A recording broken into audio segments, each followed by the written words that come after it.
যখন আমি ইরেকটাইল ডিসফাংশনের ভিডিওটি বানিয়েছিলাম তখন অনেকে বলেছিলেন প্রিম্যাচিওর ইজাকুলেশন নিয়ে কিছু কথা বলতে, কারণ অনেকেই সমস্যায় ভোগেন। প্রিম্যাচিওর ইজাকুলেশনের বাংলা হচ্ছে শীঘ্র পতন, মানে যতটা সময়ে ইজাকুলেশন হওয়ার কথা তার আগে ইজাকুলেশন হচ্ছে। এটা একটা রোগ, এটা একটা সিচুয়েশন এবং এটা একটা মানসিক চাপ তৈরি করা রোগ, যেটা মানুষের জীবনে গভীর প্রভাব বিস্তার করতে পারে।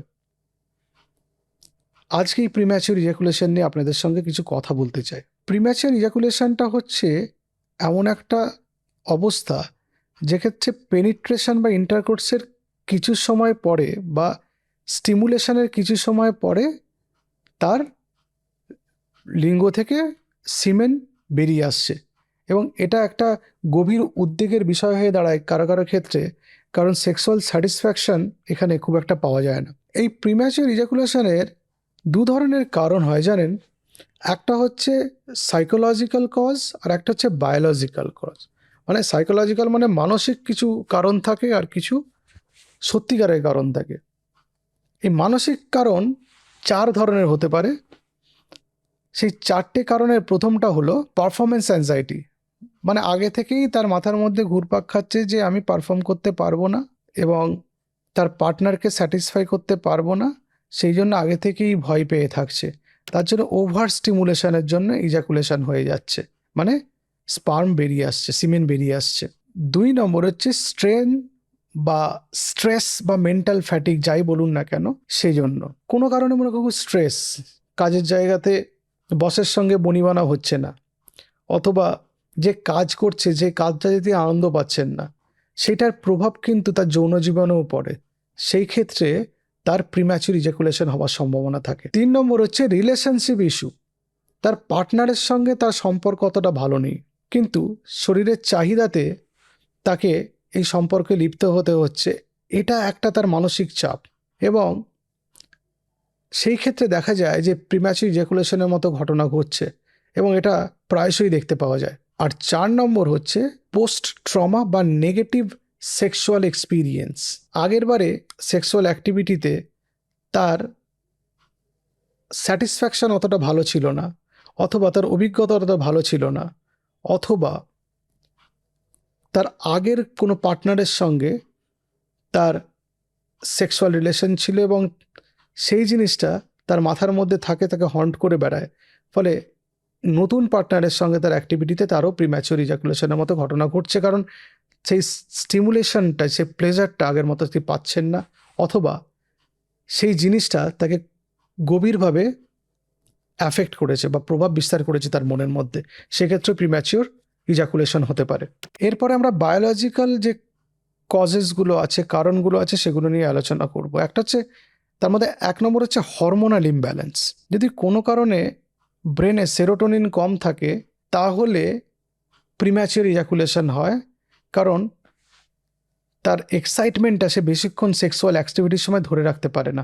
2 নম্বর হাইপার সেন্সিটিভ পেনাইল নার্ভস, তার পেনিসের যে নার্ভগুলো সেগুলো ওভার সেন্সিটিভ, একটু স্টিমুলেশনেই বেশি সেন্সিটিভ হয়ে গিয়ে ইজাকুলেশন হয়ে যায়। 3 নম্বর প্রস্টেটাইটিস বা ইউরেথ্রাইটিস, এই ইনফেকশনে বা ইনফ্লামেশন জনিত রোগ, যেখানে প্রস্টেট আর ইউরেথ্রি ইনভলভ, সেক্ষেত্রে প্রিম্যাচিওর ইজাকুলেশনের মতো ঘটনা ঘটে। 4 নম্বর হাইপোথাইরয়েডিজম।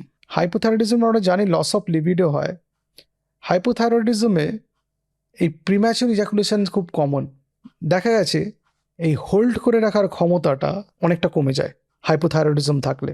আর 5 নম্বর হচ্ছে জেনেটিক প্রিডিসপোজিশন, ফ্যামিলিতে প্রিম্যাচুর ইজাকুলেশন রান করে, দেখা গেছে পরিবারের যদি কারো থাকে এই প্রিম্যাচুর ইজাকুলেশনের হিস্ট্রি, সেক্ষেত্রেও দেখতে পাওয়া যায় বেশি। প্রিম্যাচিওর ইজাকুলেশনের কী কী সিমটম হবে? 1 number ejaculation within 1 minute of penetration, 1 মিনিটের মধ্যে ইজাকুলেশন হয়ে যাওয়া। 2 number inability to delay ejaculation, মানে আপনি চাইলেও ওটাকে পিছোতে পারবেন না। বেশিরভাগ লোকজনই পারবেন যে ইজাকুলেশনটাকে অ্যাক্টিভিটির সময় আপনি কিছুটা হোল্ড করলেন, তারপরে আবার অ্যাক্টিভিটির মাধ্যমে ইজাকুলেট করতে পারবেন, কিন্তু সেটা হোল্ড করা তার ক্ষমতা নেই। 3 নম্বর হচ্ছে লো সেক্সুয়াল স্যাটিসফ্যাকশন, তার মানে যতটা চাইছিলেন ততটা হলো না, তার আগেই ইজাকুলেশন হয়ে গেল, তাহলে স্যাটিসফ্যাকশন ততটা হলো না। 4 নম্বর লস অফ কনফিডেন্স, এটা হওয়ার জন্য তার সেক্সুয়াল অ্যাক্টিভিটি তার মন নেই, আর 2 নম্বর, এটা হওয়ার জন্য তার সেক্সুয়াল অ্যাক্টিভিটি বা ইন্টারকোর্সকে অ্যাভয়েড করছে, পার্টনারের সঙ্গে রিলেশন খারাপ হচ্ছে, কনফিডেন্স পাচ্ছে না করতে, কারণ সে জানে আবার তার একই ঘটনা ঘটতে পারে, সেই জন্য সে অ্যাভয়েড করছে। 5 নম্বর হচ্ছে ইমোশনাল ডিস্ট্রেস।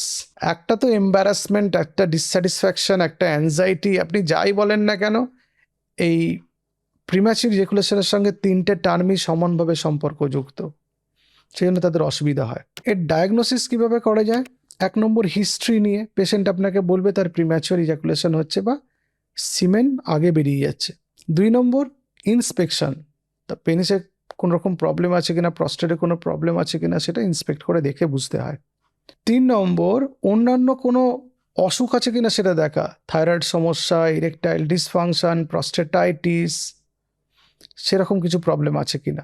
4 নম্বর, কিছু স্ট্যান্ডার্ড টুল আছে এটাকে জানার জন্য, যেমন ইন্টারভ্যাজাইনাল ইজাকুলেটরি টাইম ডিটেক্ট করার জন্য মেশিন আছে, কিছু কোয়েশ্চেনার আছে, সেগুলো জিজ্ঞেস করে পেশেন্টের কাছ থেকে বুঝতে হয় তার প্রিম্যাচিউর ইজাকুলেশন হচ্ছে কিনা। আর 5 নম্বর হচ্ছে সাইকোলজিক্যাল অ্যাসেসমেন্ট, সেটাও পেশেন্টের সঙ্গে কথা বলে কিছু টেস্ট আছে সেটার মাধ্যমে বুঝতে হয় তার কোনো সাইকোলজিক্যাল প্রবলেম আছে কিনা, অ্যাংজাইটি বা স্ট্রেস বা কিছু আছে কিনা। ট্রিটমেন্ট হচ্ছে কিছু টেকনিক বা কিছু ওষুধ।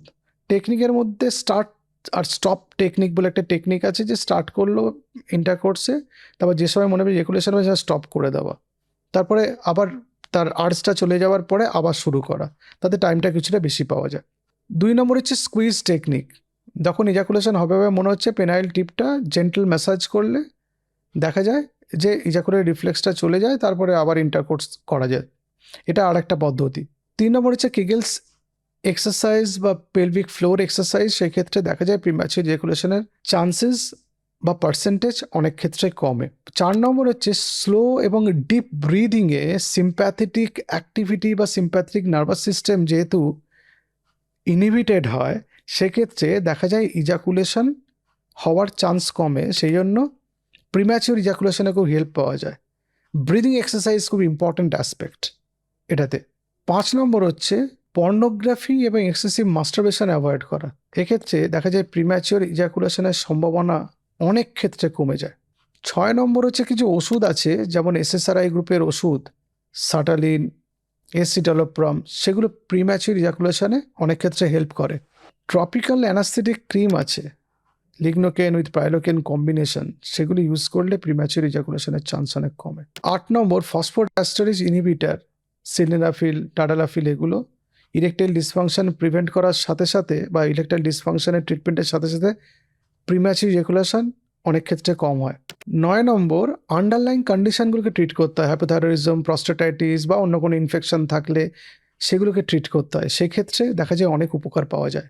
আর 10 নম্বর, সেক্স থেরাপি বা কগনিটিভ বিহেভিয়ারাল থেরাপি, এই দুটোতেই দেখা যায় যে অ্যাংজাইটি, পারফরমেন্স অ্যাংজাইটি বিশেষ করে অনেক ক্ষেত্রে কমার জন্য, পারফরমেন্স বেড়ে থাকার জন্য during intercourse, during sexual activity ejaculation দেরিতে হয়, সেক্ষেত্রে অনেকটা হেল্প পাওয়া যায়। সুতরাং প্রিম্যাচিউর ইজাকুলেশন নিয়ে আশা করি আপনারা যতগুলো প্রশ্ন আমাকে বিভিন্ন সময়ে কমেন্টে করেছেন, তার সবকটা প্রশ্নের উত্তর মিলিয়ে আপনাদের এই টপিকটা আমি মোটামুটি গুছিয়ে বলতে পেরেছি, যাতে আপনাদের এই ভিডিওটি কাজে লাগে যাদের এই ভিডিওটির প্রয়োজন আছে। নমস্কার।